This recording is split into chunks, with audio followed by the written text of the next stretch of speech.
My girlfriend said, I'm moving out, but keeping the apartment since my name's on the lease. I said, makes sense. Then I removed every single item I'd paid for: furniture, TV, kitchen appliances. When she walked into her apartment, it was just 4 empty walls and her clothes.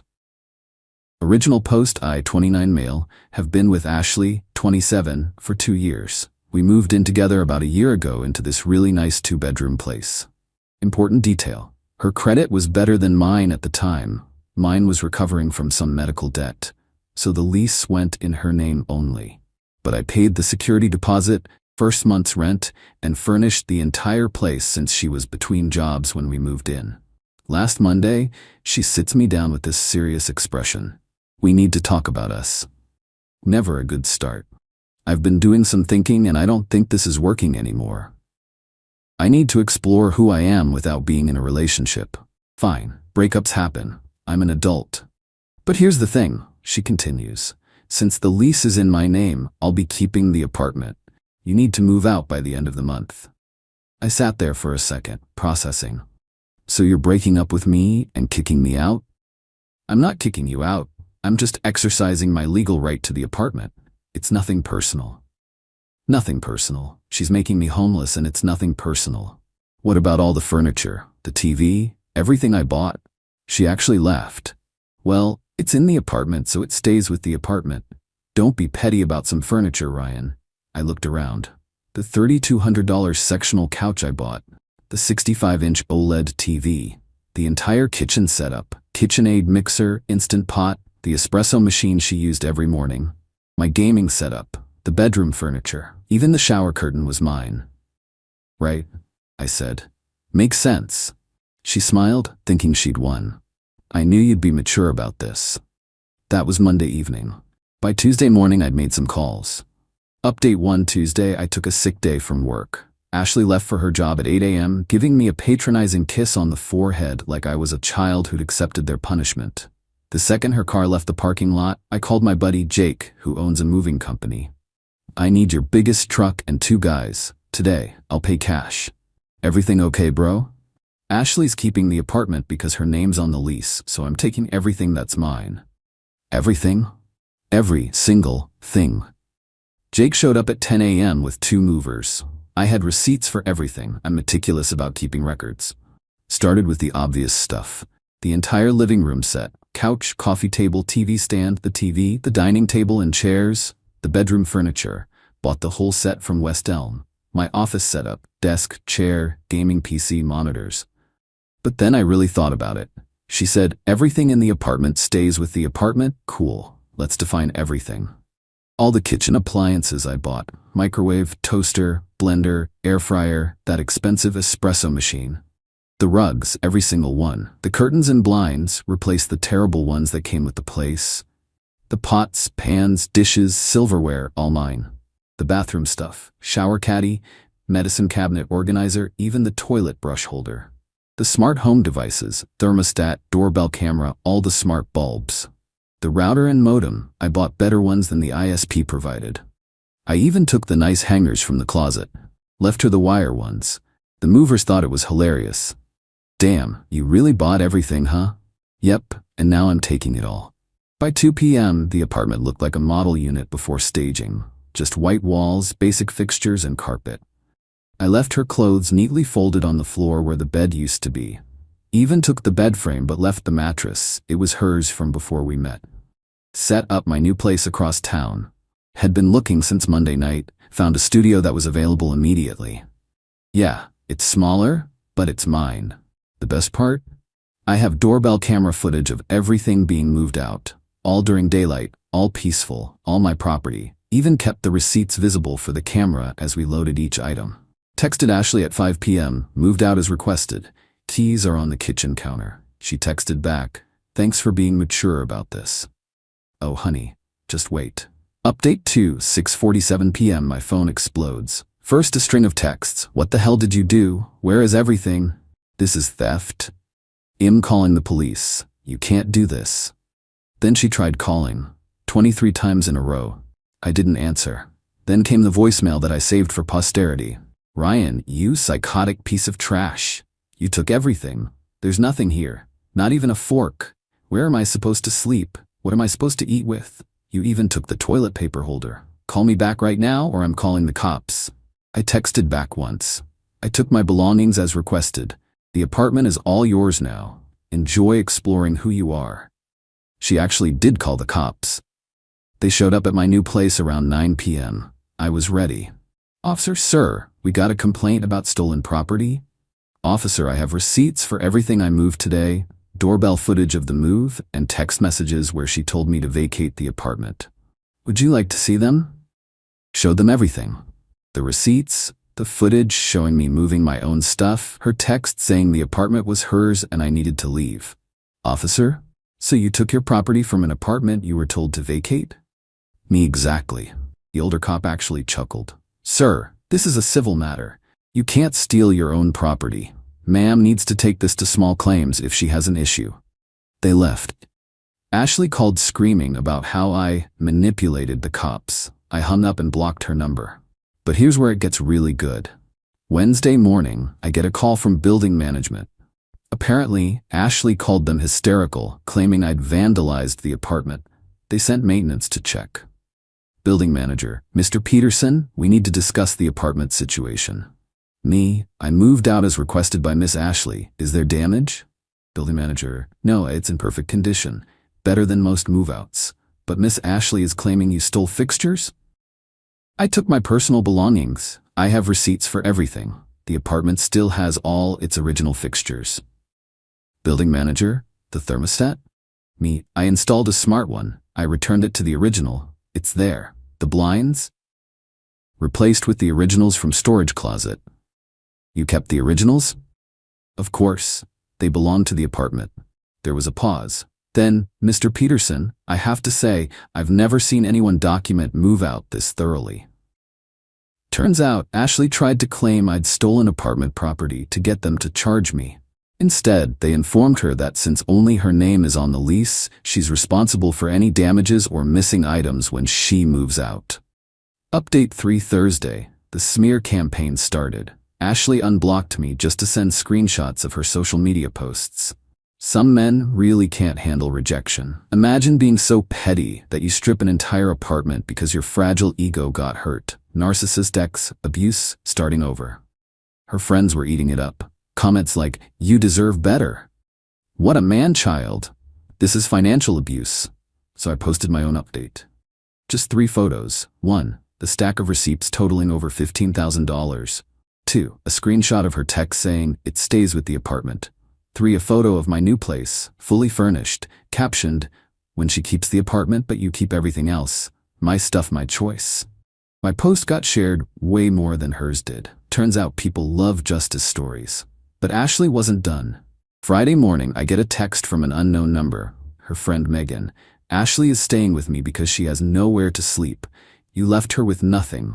She had to sleep on the floor. How can you be so heartless?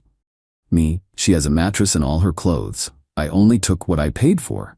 Megan, she can't even make coffee. You took the coffee maker. I bought the coffee maker. Normal people don't do this. You're supposed to split things. Me, she said everything stays with the apartment. Then she clarified that meant my stuff too. I disagreed and took my belongings. She wanted the apartment all to herself. She got it. You're a monster. She's going to sue you. Cool. I have receipts. Then came the call from Ashley's mom, Diane. Now, I actually liked Diane. She was always nice to me. But this call was different. Ryan, sweetheart, what happened? Ashley is hysterical. She broke up with me and told me to move out because the lease is in her name, so I moved out and took my belongings. She says you took everything, even the kitchen supplies. I did. I bought them. But honey, where is she supposed to live? In the apartment she wanted to keep? With no furniture? That's not my problem anymore, Diane. She made it clear the apartment was hers and I needed to leave. I left. Long pause. How much did you spend on all that furniture? Me, about $15,000 over the past year. Another pause. And she expected you to just leave it? Yes. I see. Well, that was short-sighted of her. The call ended with Diane saying she'd talked to Ashley about having realistic expectations. Update 4, Saturday morning, 7 a.m. There's pounding on my door. Not knocking.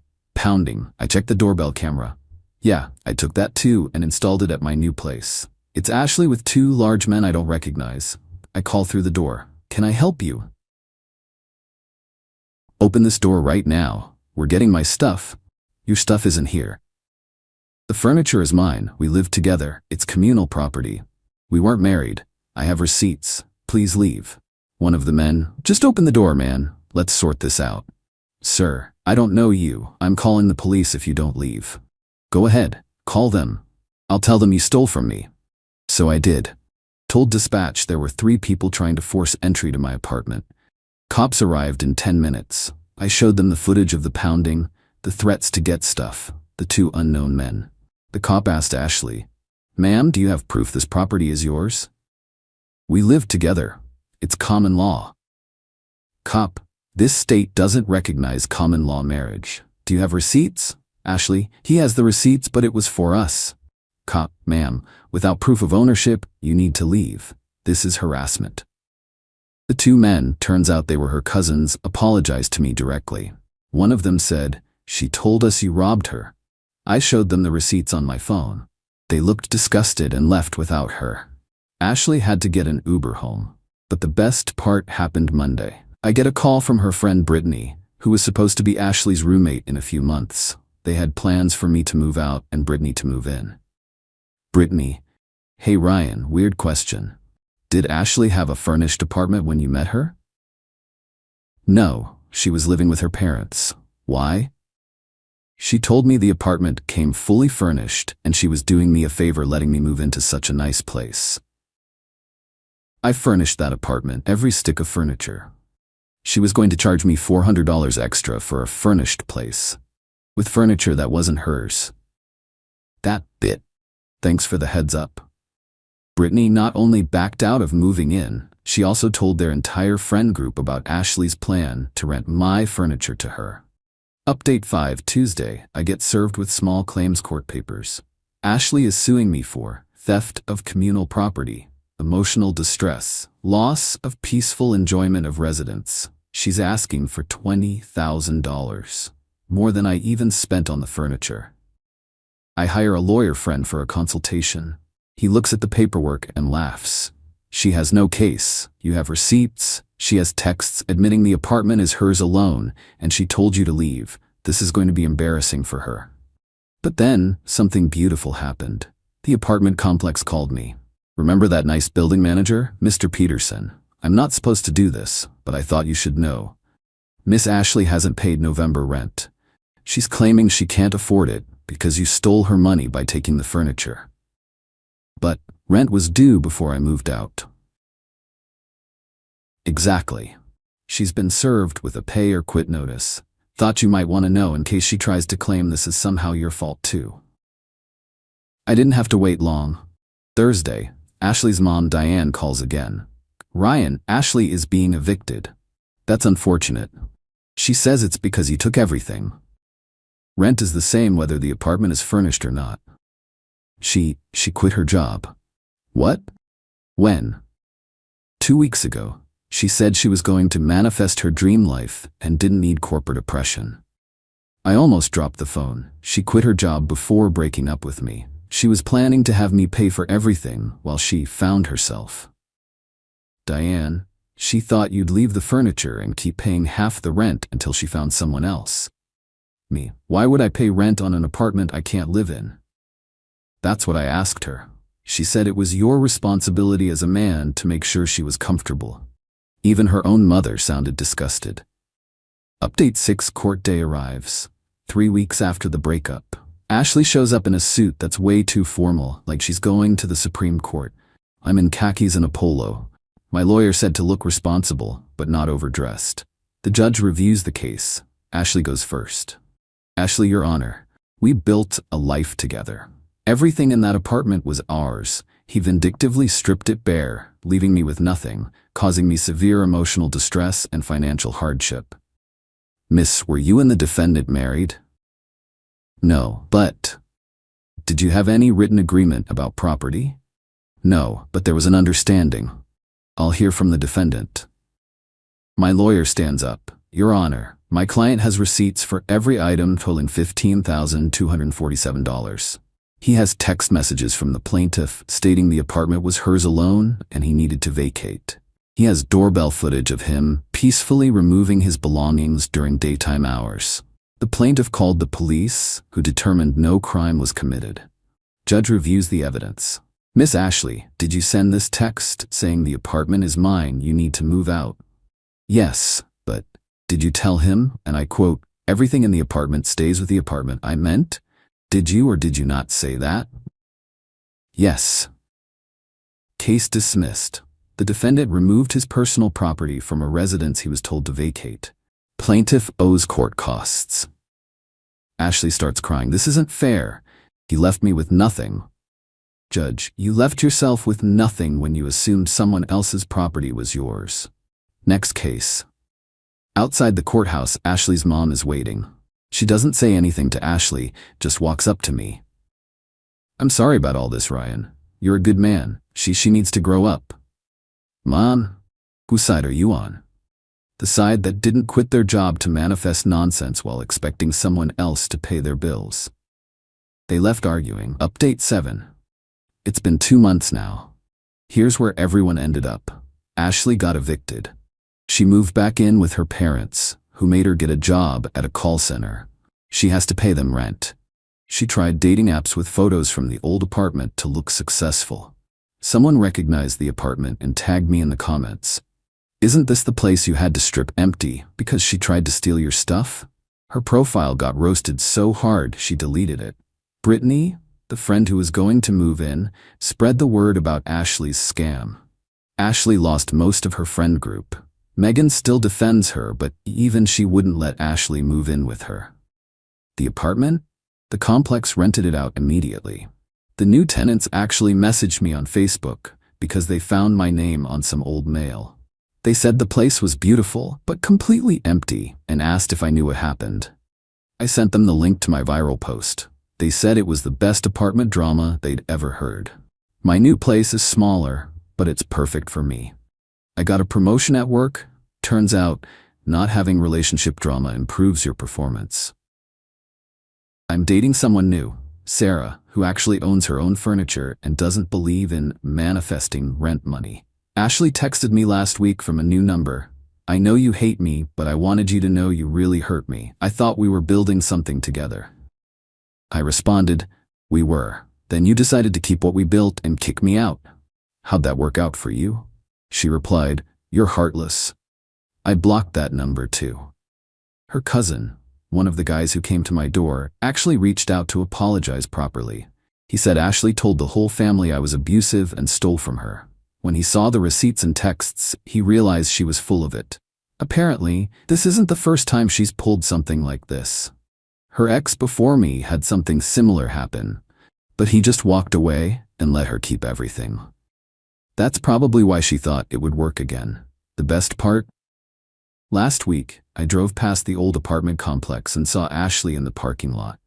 She was there with her mom, apparently begging the building manager to give her another chance. He wasn't having it. She saw me driving by and tried to flag me down. I just waved and kept driving. Sarah asked me if I regret taking everything. The only thing I regret is not taking pictures of her face when she walked into that empty apartment. Sarah laughed. Remind me never to piss you off. Just don't try to keep an apartment you didn't pay for and claim my stuff is yours. Deal.